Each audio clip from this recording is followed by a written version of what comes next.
আসসালামু আলাইকুম। আচ্ছা, তোমাকে যদি প্রশ্ন করি টপাররা টপার কেন, তোমার উত্তর কি হবে বলো তো? টপাররা আসলে কেন টপার, কখনো চিন্তা করছো? যারা আসলে টপ রেজাল্ট করে, যারা এসএসসি তে ভালো রেজাল্ট করছে, যারা এইচএসসি তে ভালো রেজাল্ট করবে, যারা অ্যাডমিশন টেস্টে ভালো করবে, তারা আসলে টপ রেজাল্ট কেন করে? টপ রেজাল্ট করার পিছে টপারদের কিছু সাইকোলজিক্যাল ফ্যাক্টর থাকে এবং কিছু স্পেসিফিক গুণাবলী থাকে। তুমি যদি টপ রেজাল্ট কখনো নাও করে থাকো, আজকে থেকে কাজ করে নিজের ভিতরে যদি ওই টপ মেন্টালিটি নিয়ে আসতে পারো, ওই গুণাবলীগুলো নিয়ে আসতে পারো, তাহলে অনায়াসে তুমি কিন্তু একটা নির্দিষ্ট সময়ের ব্যবধানে টপ রেজাল্ট করতেই পারো। সো ওই গুণাবলীগুলা কি কি এটা তোমাকে আগে খুঁজে বের করতে হবে এবং ওই গুণাবলীগুলা নিজের ভিতরে আয়ত্ত করার জন্য কাজ করতে হবে। এই ভিডিওতে আমি তোমাদের সাথে কথা বলবো যে তুমি কিভাবে টপার হতে পারো বা ওই গুণাবলীগুলো কিভাবে নিজের ভিতরে অ্যাডাপ্ট করতে পারো। দেখো, এখন অনলাইনে এরকম অনেক ভিডিও পাওয়া যায় যে how to be a topper, কিভাবে টপার হওয়া যায়, টপার হইতে কি কি গুণাবলী আনতে হয়। সো এই কথাগুলা যেগুলো আমি তোমাকে এই ভিডিওতে বলার চেষ্টা করব, এগুলো একদম রিয়েলিস্টিক এবং প্র্যাকটিক্যাল কথাবার্তা, কারণ আমি নিজের লাইফে এইগুলা অ্যাপ্লাই করে ভালো রেজাল্ট করছি অতীতে। সো আমি তোমার সাথে একদম প্র্যাকটিক্যাল কথাবার্তা বলবো যে এই প্রত্যেকটা পয়েন্ট কিভাবে সেট করতে হয়, প্রত্যেকটা পয়েন্ট আমি কিভাবে সেট করছি। তো চলো, টপার হতে চাইলে যেই 5টি গুণাবলী তোমাকে এসএসসি তে থাকতে হবে, সেগুলো এখন তোমাকে আমি স্টেপ বাই স্টেপ একটু ব্যাখ্যা করে বলবো। প্রথমে দেখো, আমি 5টা গুণাবলী লিখে রাখছি। নাম্বার 1 গুণাবলী হচ্ছে ক্লিয়ার গোল থাকা। তোমার যদি ভাইয়া ক্লিয়ার গোল না থাকে, তাহলে তুমি কখনোই টপ রেজাল্ট করতে পারবা না। ক্লিয়ার গোল বলতে কি বুঝাচ্ছি? ক্লিয়ার গোল বলতে বুঝাচ্ছি তোমার টোটাল ফাইনাল গোল হচ্ছে এসএসসি তে ভালো রেজাল্ট করা, বা এসএসসি তে 1250 মার্ক পাওয়া, বা এসএসসি তে তুমি 1200 প্লাস মার্ক পাওয়া, বা গোল্ডেন এ প্লাস পাওয়া। এই যে গোলটা তুমি ফিক্স করলা, এর জন্য তোমাকে এখন টোটাল সিলেবাসটা ডিস্ট্রিবিউট করা লাগবে।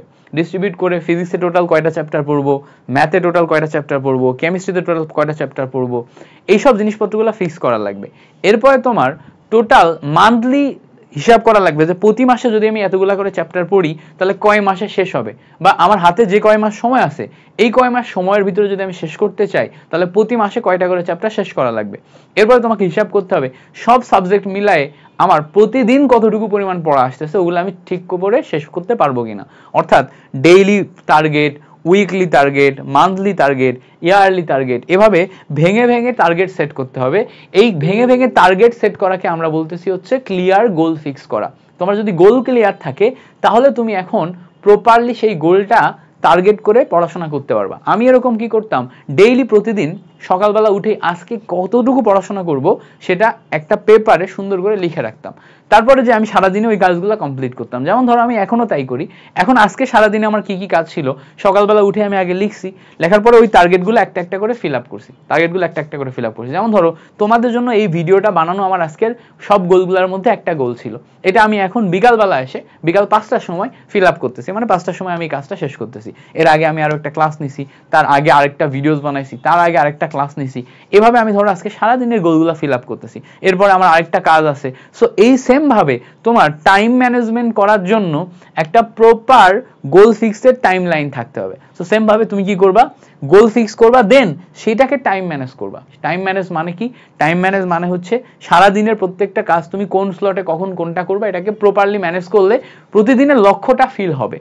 তাহলে কি হবে, ডেইলি লক্ষ্য ফিল হবে, উইকলি লক্ষ্য ফিল হবে, মান্থলি লক্ষ্য ফিল হবে, অ্যান্ড শেষে ইয়ারলি তুমি যে যখন ভালো রেজাল্ট করতে যাইবা, ভালো রেজাল্ট করার জন্য তোমার যতটুকু পরিমাণ রিভিশন দেওয়া দরকার, যতটুকু জায়গায় প্রপার পৌঁছানো দরকার, ওই জায়গায় তুমি পৌঁছাইতে পারবা। তুমি যদি এগুলা মেনটেন না করো, গোল ফিক্স করে টাইম ম্যানেজমেন্ট না করো, তাহলে তুমি কখনোই ট্র্যাক করতে পারবা না যে তুমি কত আগে শেষ করতেছো, কত আগে তোমার রিভিশন হবে, কয়বার রিভিশন হবে, এগুলো কিছুই তুমি মেইনটেইন করতে পারবা না। এই জন্য এই দুইটা অত্যন্ত গুরুত্বপূর্ণ। এরপরে আসে, একজন টপার যখন পড়াশোনা করে, তখন তার প্রথম টার্গেট থাকে কনসেপ্টে ক্লিয়ার আন্ডারস্ট্যান্ডিং। কনসেপ্টে ক্লিয়ার আন্ডারস্ট্যান্ডিং কেন প্রয়োজন? ধরো একটা প্রশ্ন যতভাবেই ঘুরিয়ে দিক না কেন, ওটা যদি তুমি প্রপারলি অ্যান্সার করতে চাও, তাহলে তোমার কনসেপ্টে প্রপার আন্ডারস্ট্যান্ডিং এর দরকার আছে। যদি আন্ডারস্ট্যান্ডিং না হয়, তাহলে তুমি প্রপারলি ওই জিনিসটা বুঝবা না। একটু যদি প্রশ্ন ঘুরিয়ে দেয়, পরীক্ষার হলে যে তুমি পারবা না।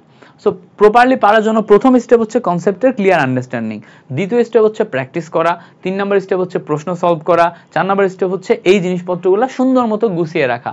এই কয়েকটা স্টেপ ফলো করলেই আমাদের আন্ডারস্ট্যান্ডিং বাড়ে এবং আমরা কিন্তু পরীক্ষাতে ভালো পারি। সো ভালো পারার জন্য আমাদের এই পয়েন্টটা মাথায় রাখতে হবে, সেটা কি ক্লিয়ার কনসেপ্ট করা। অর্থাৎ কনসেপ্ট ক্লিয়ার করার জন্য যেভাবে যেভাবে পড়া দরকার সেভাবে সেভাবে পড়া। অনেকে কনসেপ্ট ক্লিয়ার করার জন্য প্রথমে ক্লাস করে, তারপরে নিজে রিডিং পড়ে। আবার অনেকে দেখা যায় যে আগে নিজে রিডিং পড়ে প্রত্যেকটা জিনিস একবার করে দেখে নিয়ে তারপরে ক্লাস করে, যাতে কনসেপ্ট আরো বেশি ক্লিয়ার হয়।